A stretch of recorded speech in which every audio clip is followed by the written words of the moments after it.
Hey man, what's going on, man? Good morning to you, man. Good morning to you. How you doing? Man, I'm doing all right, man. Fly guy just sitting back, man. Like I say, man. Hey, sipping my coffee, man. Hey, it's the only way to do. You can't be a trucker unless you're into that coffee, bro. It can't be Man, done. man, hey, you got people that's drinking these energy drinks, man, and coffee and whatever else they doing. But every now and then, in order to get up and be perked up in the morning, man, I had to have me a little bit of coffee. And actually, I love it for the taste, but it also does something for me. You know what I mean? So it's all good. So what's going Bro, on, man? How you doing, Franco, man? How you doing out here? I'm good, bro. By the way, I swear coffee works better than energy drinks. I swear it's better Right. for you and it keeps you up more and better than the energy drink. You're right, and energy drinks have a lot of sugar in them. They're bad for your health. They're starting to make natural energy drinks, but I mean, who knows, man? You can never tell what's what. Yeah, I just drink my coffee black. John Wayne. That's it. It's crazy because my grandmother, man, we was introduced to coffee the black way. We used to have the whole house smelling like coffee. And 3, 4 in the morning, I'd get up, hey, grandmama, what's that? And she'd be like, oh, that's coffee brewing. I said, man, that thing sure make that house smell good, man. Better than some cologne. Hey, they need to come out with a cologne that's just coffee, bro. Just Coffee coffee. cologne. Coffee It'll cologne. be waking up everybody that even walks within a foot of you, bro. Hey, for real, man. Hey, I'm gonna check that out. They might have some, man. I'm gonna check that out. I know I got some air fresheners, man, that are coffee air fresheners. And somebody came to me and said, "Hey, what's that smell? You been drinking coffee?" I said, "No, that's the air freshener right there." I said, "What?" That's a good air freshener. That's a good air freshener, man. Hey, man. So getting to you, man. Man, you drive trucks, huh? Yes, sir. For 7 years now. 7 years driving trucks, huh? Let me ask you something, man. Where are you from? Oh, I'm from, well, ever since I became a truck, I'm from everywhere, shit. Right. But before that, I was born and raised LA, California. Los Angeles, huh? Yes, sir. What part? City Angels. What part? City of Angels. What part of Los Angeles, if you don't mind me asking? The San Fernando Valley, like Okay. Northridge, Van Nuys, that. Northridge. We had a major earthquake in Northridge, like in the 90s.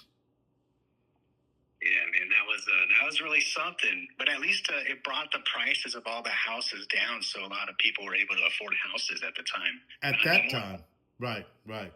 So, childhood, man. What was childhood like growing up for you, man? It was all right, you know.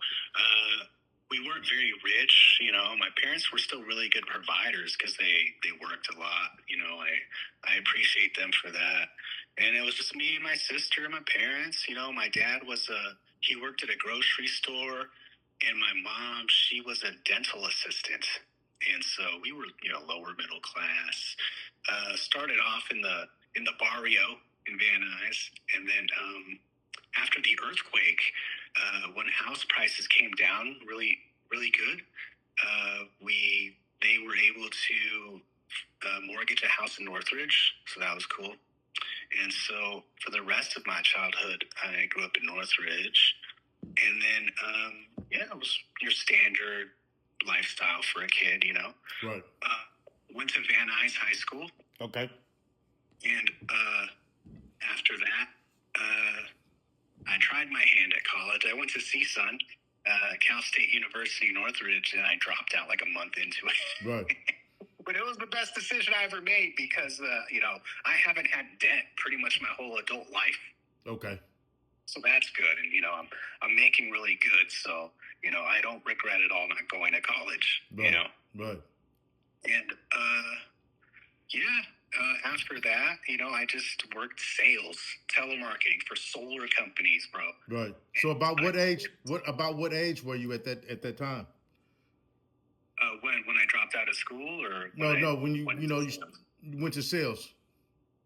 Yeah, so that was pretty much my whole 20s, from Okay. 21 until like 29.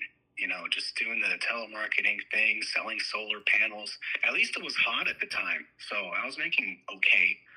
And then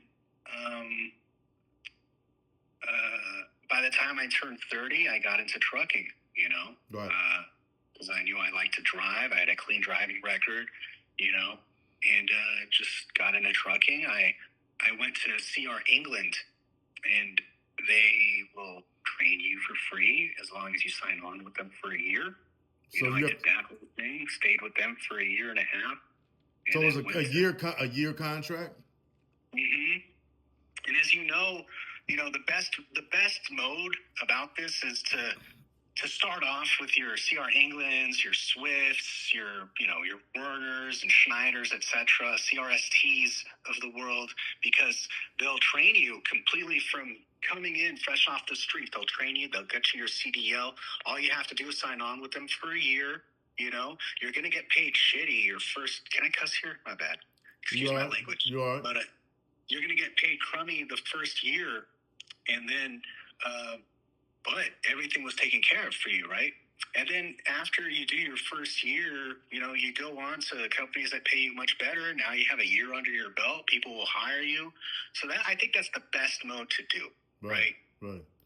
And I was gonna ask you that too. Coming into a situation, what would be your advice to somebody that was fresh into a situation or trying to get into trucking?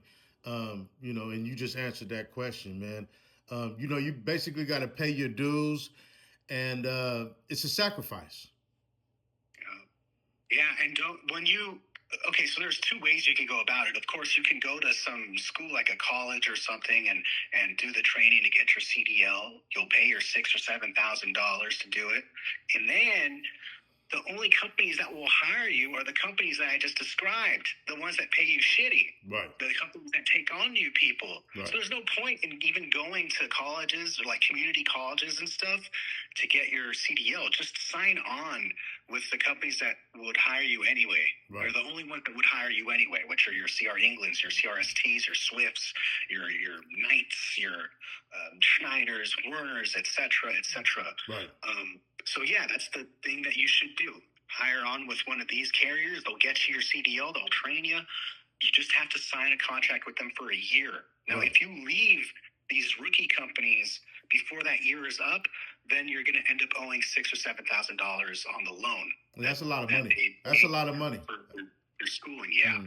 So it's better to just stay with these shitty paying companies for a year, serve your year, end the loan.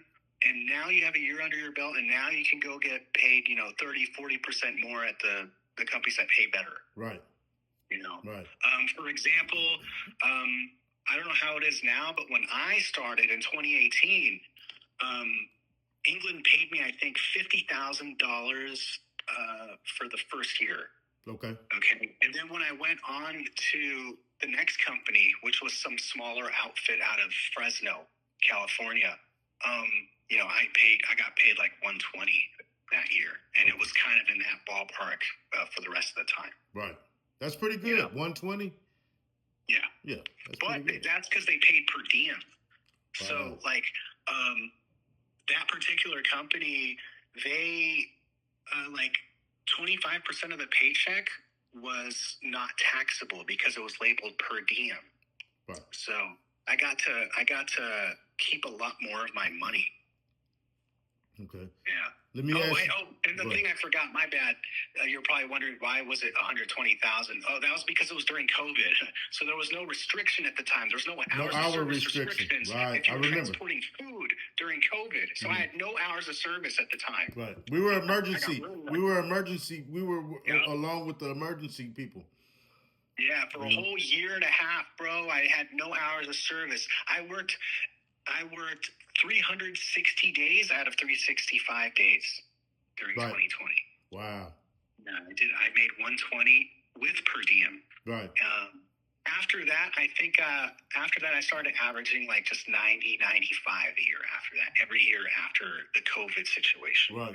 So young guys can expect to make 50 or 60 their first year at those rookie companies. And then after that, they can expect to make like 80 to 100,000, depending on how hard you work, right. For the rest of your career working for better paying companies. Right. Right. How much you grind it out, your work ethic. Yeah. It's a hustle.